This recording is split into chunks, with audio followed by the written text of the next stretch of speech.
Sir, మా ఇంటి పక్కన ఉన్న ఇంట్లో పెద్దగా అరుపులు వినిపిస్తున్నాయి, కాపాడండి అంటూ ఓ వృద్ధుడు, ఓ మహిళ సాయం కోసం అరుస్తున్నారంటూ పోలీసులకు ఫోనొచ్చింది. ఇక వెంటనే పోలీసులు సంఘటనా స్థలానికి చేరుకునేసరికి వృద్ధుడు రక్తపు మడుగులో ఉలుకూ పలుకూ లేకుండా ఉంటే, మహిళ మాత్రం ప్రాణాలతో కొట్టుమిట్టాడుతోంది. అయితే చనిపోయిన వృద్ధుడు famous business man Janardhan Rao అని తెలిసేసరికి అందరూ షాకయ్యారు. పోలీసులు కూడా వృద్ధుడు అనే కనికరం లేకుండా 72 సార్లు పొడిచి చంపింది స్వయానా మనవడే అని తెలిసి పోలీసులకు ఫ్యూజులౌటైపోయాయి. అసలు జనార్దన్ రావును మనవడు ఎందుకు చంపాడు? అడ్డువచ్చిన తల్లిపైన కర్కశంగా ఎందుకు దాడికి దిగాడు? Watch the story. ఏపీలోని ఏలూరు జిల్లా కొవ్వలి గ్రామానికి చెందిన జనార్దన్ రావు ఐఐటి ఖరగ్పూర్లో ఇంజనీరింగ్ పూర్తి చేశారు. ప్రముఖ పారిశ్రామికవేత్త రతన్ టాటాతో కలిసి పనిచేస్తున్న వీసీ జనార్దన్ రావు 1969లో హైదరాబాదులోని బాలానగర్లో వెల్జన్ పరిశ్రమలను స్థాపించారు. వెల్జన్ గ్రూపులో మొత్తం 16 పరిశ్రమలు ఉండగా వందలాది మంది ఉపాధి పొందుతున్నారు. బేగంపేటలో ఉండే జనార్దన్ రావుకు 3 కూతుర్లు, 1 కొడుకు ఉన్నారు. కుమారుడు వెలమాటి గంగాధర్ శ్రీనివాస్ జూబ్లీహిల్స్లో ఉంటున్నారు. 3 కూతుర్లతో 2 తమ భర్తలతో హ్యాపీగానే ఉన్నారు. కానీ రెండో కూతురు సరోజినీదేవి భర్తతో విభేదాలు రావటంతో కొంతకాలంగా తండ్రితోనే ఉంటున్నారు. ఇదిలా ఉండగా సరోజినీదేవి కుమారుడు కిలారు కీర్తితేజ ఫారెన్లో హయ్యర్ స్టడీస్ పూర్తి చేసుకుని 2018లో ఇండియాకి వచ్చేశారు. అప్పటినుంచి మణికొండలో ఉంటున్నాడు.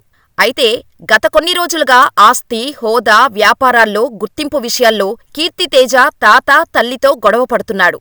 ఇంట్లో గొడవల కారణంగా అమెరికా వెళ్లి మళ్లీ ఇటీవలే హైదరాబాదుకు వచ్చిన కీర్తితేజ కంపెనీలో డైరెక్టర్ పోస్ట్ ఇవ్వాలంటూ తాత వీసీ జనార్దన్ రావుపై ఒత్తిడి తీసుకువచ్చాడు.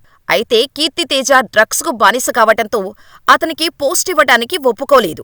ఇదిలా ఉండగా ఇటీవల తన పెద్ద కుమార్తె కుమారుడైన శ్రీకృష్ణను వెల్జన్ కంపెనీకి డైరెక్టర్గా నియమించారు. కీర్తితేజ పేరిట 4 కోట్ల రూపాయల షేర్లను బదిలీ చేశారు. కానీ డైరెక్టర్ పోస్టు తనకే ఇవ్వాలంటూ పట్టుబట్టి గత కొన్ని రోజులుగా తాత, తల్లిపై కోపంగా ఉన్నాడు కీర్తితేజ. ఈ క్రమంలోనే ఫిబ్రవరి 6వ తేదీన రాత్రి జనార్దన్ రావు ఇంటికి వెళ్లిన కీర్తితేజ తాతతో గొడవకు దిగాడు. డ్రగ్స్ పూర్తిగా మానేస్తే ఆలోచిస్తా అని జనార్దన్ రావు చెప్పటంతో దీంతో తన వెంట తెచ్చుకున్న కత్తితో జనార్దన్ రావును ఇష్టమొచ్చినట్టు పొడిచాడు. జనార్దన్ రావు మెడపైనే 16 సార్లు వరకు పొడిచిన కీర్తితేజ మొత్తం 70కి పైగా కత్తిపోట్లు పొడిచాడు. తండ్రి అరుపులు విన్న సరోజినీదేవి వచ్చి చూసేసరికి కత్తితో రాక్షసుడిలా తండ్రిపై దాడి చేస్తున్న కొడుకుని అడ్డుకునేందుకు ప్రయత్నించింది. అయితే తల్లి అనే బంధాన్ని సైతం మరిచి తల్లి సరోజినీదేవిని దాదాపు 10 సార్లు పొడిచాడు కీర్తితేజ. కీర్తితేజ పాశవిక దాడిలో జనార్దన్ రావు అక్కడికక్కడే మరణించగా సరోజినీదేవి ఆస్పత్రి పాలయ్యారు. బాధితురాలు ఇచ్చిన స్టేట్మెంట్తో కీర్తితేజపై కేసు నమోదు చేసుకుని దర్యాప్తు చేపట్టారు పోలీసులు. అయితే జనార్దన్ రావును హత్య చేశాక ఏలూరుకు కీర్తితేజ పారిపోయినట్టు పోలీసులకు తెలియటంతో అక్కడకు వెళ్లి సెర్చ్ చేశారు. ఇక అక్కడ కీర్తితేజ దొరికిపోవటంతో అరెస్ట్ చేసి హైదరాబాదుకు తీసుకొచ్చారు. జనార్దన్ రావును హత్య చేసిన 2 రోజుల తర్వాత అంటే ఫిబ్రవరి 8వ తారీఖున నిందితుడు కీర్తితేజను అరెస్ట్ చేశారు పోలీసులు. అయితే కీర్తితేజ మెంటల్ హెల్త్పై అనుమానాలు వ్యక్తం చేయటంతో మానసిక వైద్యుల అభిప్రాయం తీసుకుంటున్నారు. అంతేకాకుండా డ్రగ్స్కి అడిక్ట్ కావటంతో ఆ కోణంలోనూ ఇన్వెస్టిగేషన్ చేస్తున్నారు పోలీసులు.